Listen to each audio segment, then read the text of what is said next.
everyone, welcome back to my channel. If you are new here, my name is Ebony. I am a human design expert and reader, and today we're talking about projectors.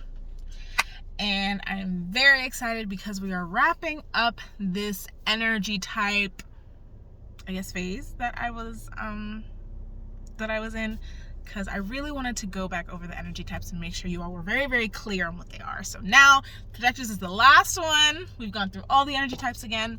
So I already know what my next human design content is going to be, so don't worry about that. It's coming. Going back to basics. But let's get into projectors. So projectors are the guides, the system managers, okay? Projectors are the efficient portion of the collective. They are the people who are not necessarily here to do, they are here to guide. They have a bird's eye view of everything and know exactly how to take someone from point A to point Z, okay? The thing about projectors is that they are not here to trade effort for money. Generators and manifesting generators are here to do the things and do the things for compensation. Projectors are not. You are here to guide people where they want to go. And some people don't value that. They value hard work. They value pulling yourself up by your bootstraps and all that, whatever shit. For you, that is not a thing. Your value comes from your wisdom. Your value comes from your ability to see people, to see systems, to see things very clearly, and optimize them in a way that makes it possible for the other energy types to do what it is that they do. You are here to tweak things so that they work better. You are here to make things more efficient so that we don't have to spend 8 hours a day, hammering something into to make something work. Because you can come by and be like, there's an easier way to do that. There's a faster way to do that. You could just put this here, do this, and boom, it's self-sustaining now. It's automatic. You don't have to do anything. That's what you are here to do as a projector. You are here to create efficiency. You are here to guide, to show the collective how to get where they want to go in the easiest and efficient way and most efficient way possible.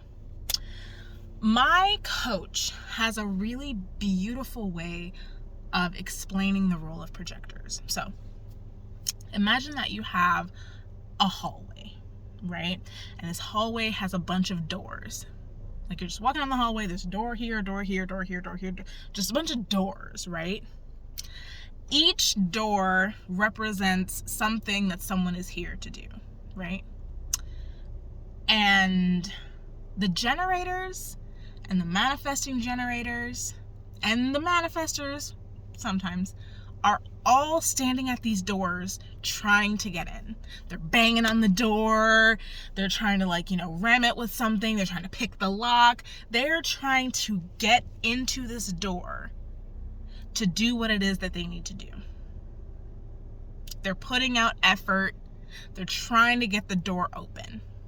Now the projectors are standing on the side and they see what's going on and they have the key. They have the keys to all the doors. Each projector has, certain set of key that opens a certain door. Maybe there's one projector with the key to business. There's one projector with the key to relationships. There's one projector with the key to parenting. They all have these different keys that open these different doors. And these generators, manifesting generators, and manifestors are trying to get into these doors. Because the projectors see what's happening, their desire is to help everyone get into the doors. They want to help people open these doors. And they want to go up and be like, hey, I've got the key to this door that you want to get into. Here, use this key. The problem is most people do not like being seen that clearly. They don't like all the time. They don't like when someone comes up to them and be like, hey, you're doing this wrong. If you use this key, it'll be much easier. That actually doesn't feel good for them if that information wasn't invited.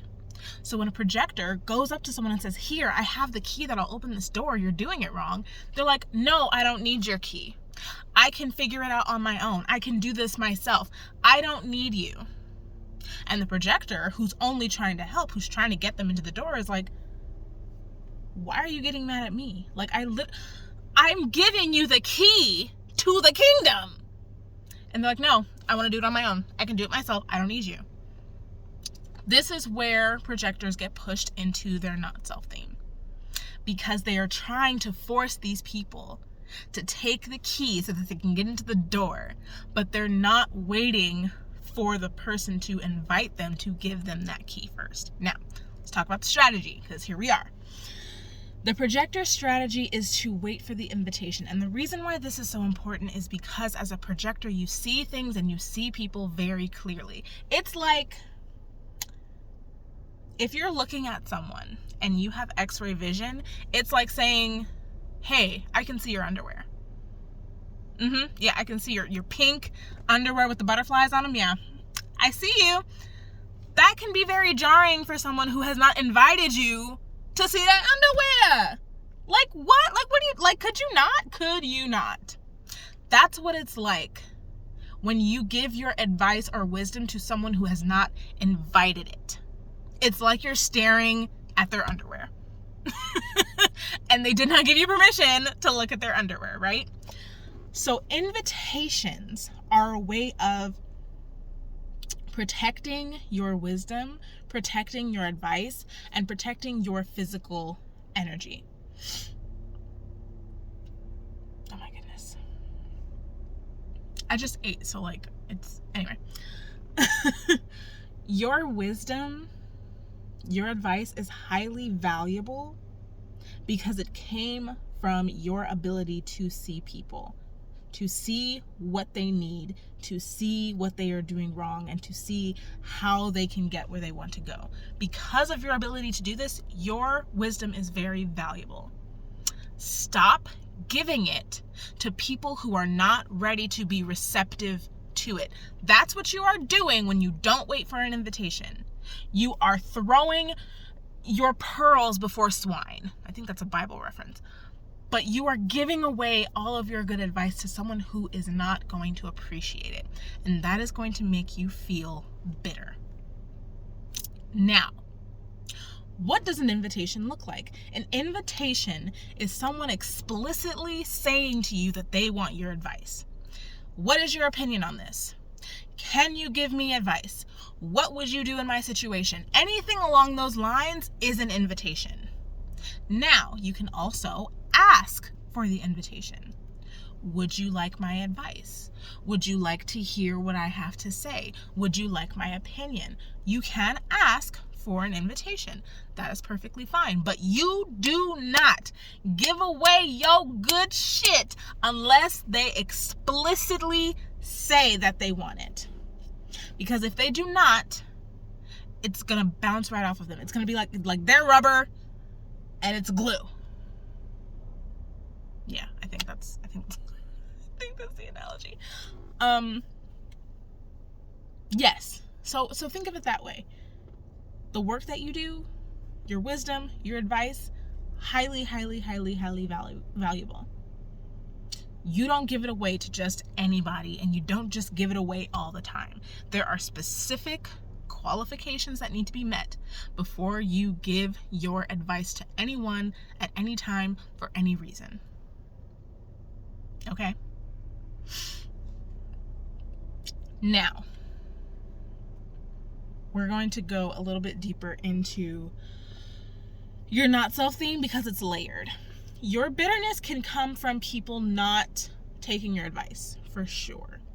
But it can also come from feeling like no one is valuing your advice. No one is valuing you. No one is recognizing you for this immense wisdom that you have. Like what is going on? Oh, okay. You'll try and help them, and they'll say, like, you're bossy, or you're always in everyone's business, or you're nosy. And it's like, bitch, I'm trying to help you. What are you talking? Like, are you serious? not being recognized, feeling like you're not being valued, will send you straight into your not self theme. Also,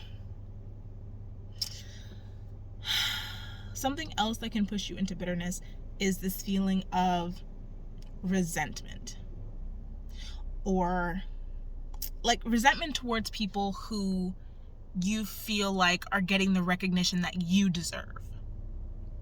Like if you see someone getting recognized and getting admired and getting successful, doing what you know you could do or what you know you already do, that resentment can also push you into your not self theme of bitterness. Feeling isolated, feeling alienated, feeling like no one understands you, like you just want to help people and they just keep pushing you away and pushing you away and pushing you away, that will also push you into your not self theme of bitterness. You are not necessarily meant to be alone and to be isolated because your main job is to guide. You can't be a guide without people to guide. So being alone, being isolated, or being alienated is not energetically healthy or correct for you, and can make you feel very bitter. Something else that can push you into bitterness is people pleasing. Because if you feel like I can't get recognized for the value, for the wisdom and the advice that I give, so you know what, I'm just going to try and do whatever people want me to do, so that way that they will recognize me if I do exactly what they want me to do all the time. You become a people pleaser. But there's a few problems with this. Number one, you're not an energy being.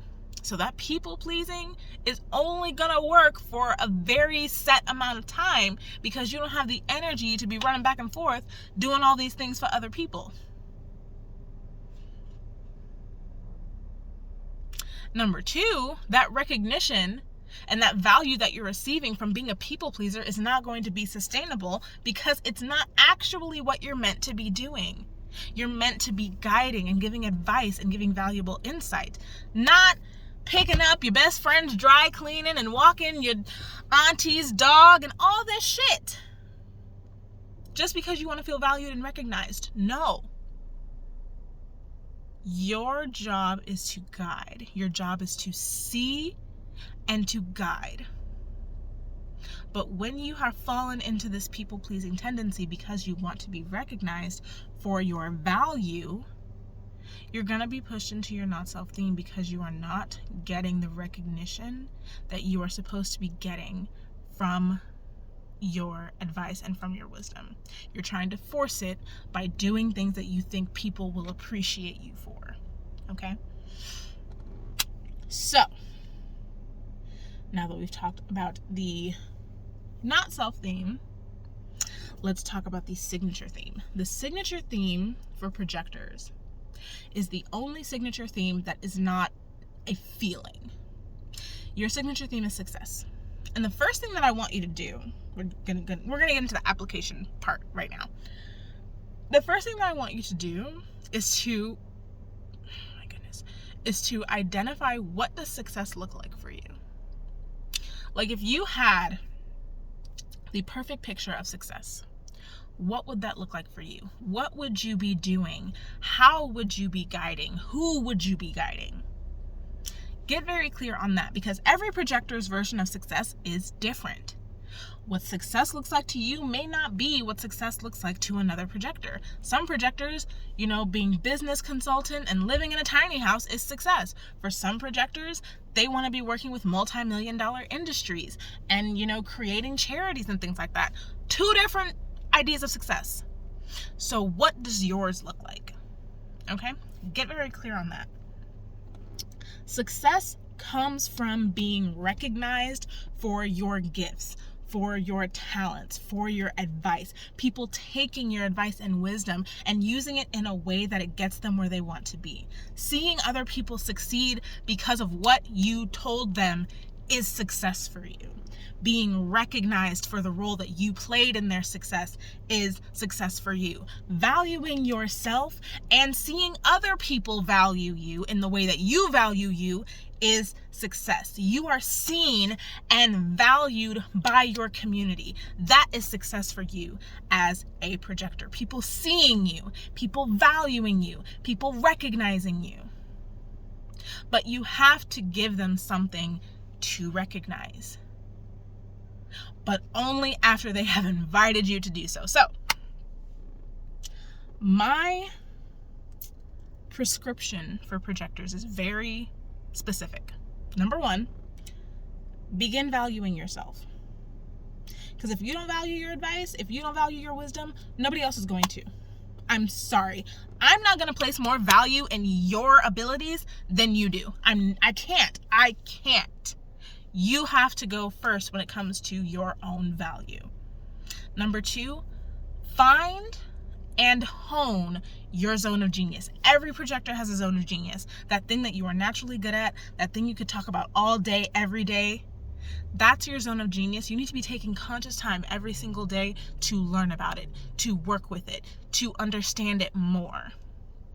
And then number three, go out and share that wisdom that you've obtained from honing your zone of genius in a very public way.